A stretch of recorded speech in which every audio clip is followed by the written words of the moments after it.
Daredevil has got a few more episodes left, and I'm digging that. This last episode that they showed wasn't extremely action-filled. They just want to let you know what's going on and what's coming up. We did learn some stuff. Jessica Jones and Luke Cage have had their child together, which means they're probably married at this point. It's been a few years. They're probably married. But they've got their daughter. And their daughter, in case you were not aware, is one of the future Captain Americas. You know, and I'm kind of looking forward to that.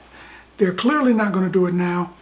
And they're clearly, with all of the kids they're showing, you know, they're clearly looking for a new future Young Avengers type team, which would probably have Patriot first as his version of Captain America. He's Patriot, so he's not really Captain America, but they both have legacy.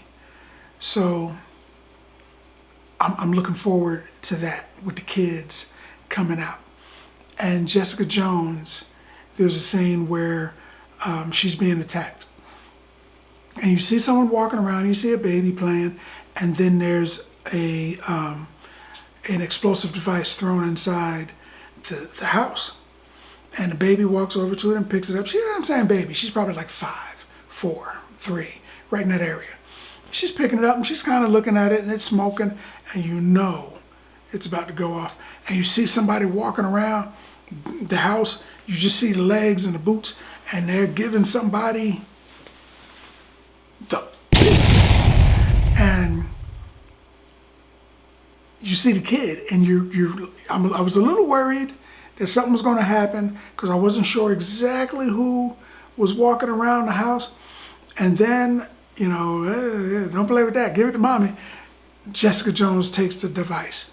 And I'm like, oh, okay, she was safe for 2 reasons. One, Jessica Jones is there, so yeah, she's not going to let her kid get hurt. And 2, I'm pretty sure that kid's got superpowers now. So Jones is a little upset that Mr. Charles sent people there, because that is who it turns out. It turns out that Charles sent someone there because she was investigating, and some of the roads led to him. He can't have that. So he sent people there. And of course, being the super detective that she is, she showed up at his house. Or, well, I guess it was his hotel room. He wakes up early in the morning and she's sitting right next to his bed. But both of them make reference to the fact that her powers are waning. Sometimes they work great. Sometimes they don't work at all. She got punched in the face by a regular human, and he almost knocked her unconscious. Then a few seconds before that, she had thrown a dude through a wall, which should kill you. Getting thrown through a wall is like having something the strength of a wall hitting you, and then you tearing through it, or it tearing through you. It's got to be very similar to getting hit by a car. Getting thrown through a wall? Yeah, he ain't gonna be in the next season. But she speaks to Matt. Not a lot of Daredevil in this episode. There is a lot of Matt. And Kingpin mentions to Buck that he is using Paige to lure in Daredevil. But, you know, Daredevil has strange bedfellows, and he gets somebody on his side that you kind of expected, kind of didn't expect.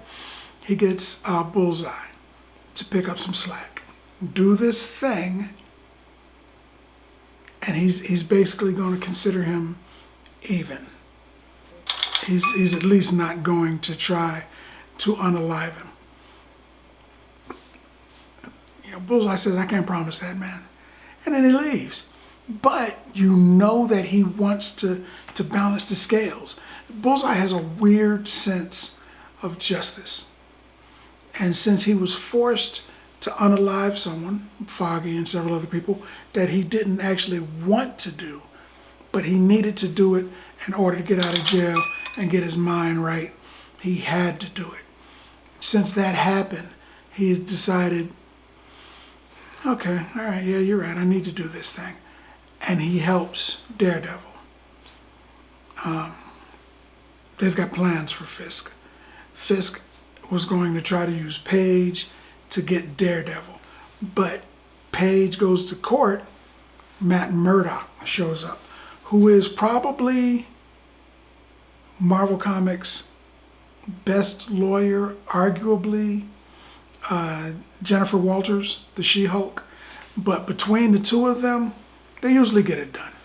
So he negotiates enough that Paige isn't immediately sent to prison. There's going to be more litigation. But now he's outed. People know he's out. So Kingpin sends a task force to give that dude the finger across the neck treatment, but he survives. I just knew that Bullseye was going to show up and start throwing knives in people's chests, but he had him doing something different. He had him protect the mayor, or the governor, because Mayor Fisk knows that she wants to try to stop him. And he's pretty much going scorched earth. He wants anybody in his way to be moved out from his way, including BB. And Daniel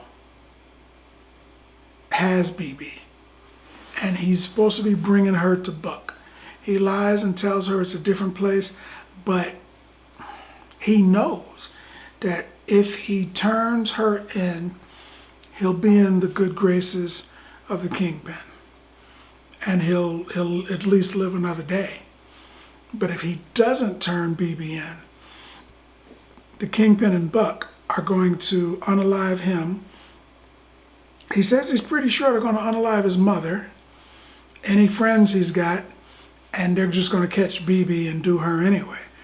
But for some reason, he's like, I think I'm going to be the good guy. I'm going to let you go. Run, child, run. And then he tells Buck, he goes in the meeting with Buck and tells Buck that he should love on himself. He gives him the great big F.U. thing, which was stupid. I mean, he could have lied. Said, she just got away. She's downstairs. She's running. I came to get you because, I'm out of shape and you're in great shape. You could catch her. I can't catch her. He could have lied and said something, anything. She poked me in the eye and ran. She kind of figured it out. I think it was that Matt Murdock. He helped her. He could have said anything. But instead, he decided, you might kill me anyway, so I'm just going to go ahead and say something crazy. And he did. He said something crazy, and it appears, after Buck tossing him a tremendous beating, it appears that Buck shoots him in the head. But I have doubts, because the camera wasn't close enough to really see what happens. Daniel's laying on the ground. Buck shoots at what looks like it should have been his head, but he could have shot next to him as like a warning. Daniel doesn't move, but he just took one heck of a beating. He could just have been unconscious. Usually in the Daredevil season, 1 and 2 and the Netflix seasons, when someone gets hit and there's blood splatter, you see it. There was no blood splatter. So I'm thinking, did he shoot him? He said he liked Daniel. He told Daniel he liked him. He's getting with Daredevil's ex, and I think he might be building a conscience. In the comics, he is a completely different dude. He's got superpowers, and conscience really isn't his thing. And he's not a Brit in the comics. He is a Southerner. Yeehaw Southerner. He you can tell in his language. But I'm not sure Daniel's done. He might be. He probably is. But if he's not, I would not be surprised. 'Cause, wow, that would be a little bit of a turn. But this episode was good because it leads to other things. It gives us stuff to think about for the future. Where is it going? They mentioned Luke Cage. And Mr. Charles says that he has Luke Cage doing work for them in another country. That could lead to things. What if that other country is Wakanda? Latveria. It could lead to a lot of different things. It could potentially put him in the movie if he's in Latveria. It could put him in the next Avengers movie. I don't know. Even if he's in Wakanda, it could put him in the next Avengers movie, which would probably put her in the next Avengers movie, which could potentially put all of the Defenders in the next Avengers movie, which would put Shang-Chi and Iron Fist in the next Avengers movie. I mean, Iron Fist, this particular Danny Rand, doesn't appear to be able to beat Daredevil, so there's no way he would be able to walk through Shang-Chi. Shang-Chi in the comics is, bar none, Marvel's best hand-to-hand combatant. His martial arts skill is so good that people think he has superpowers. When they brought him to the MCU, they gave him superpowers. I don't know why they did that. They completely blew that thing up, but I'm not getting into it in this video. But I liked this episode of Daredevil, and they got a few more. They still got to build a Defenders team and then use them. So that's got to happen next episode, I guess. I like it. In fact, I like it so much that I would give this episode 7 bags of popcorn. 7 bags of popcorn. It was good. It was not great, but it was definitely good. It filled in some stuff that we needed to carry forward. It gave us some information. That's cool. I really like it when people punch each other in the face during these things. You know, Daredevil throws his billy club, it bounces off of the walls and hits somebody. I dig that. Jessica Jones throws a dude through the roof. I dig that. None of that happened. But it did tell us some stuff. So I liked it. But that's what I think. More importantly, what do you think? Next you had a chance to look at the video, let's talk about it some more in the comments. And as always, if you like the video, if you like the content, subscribe. And then like.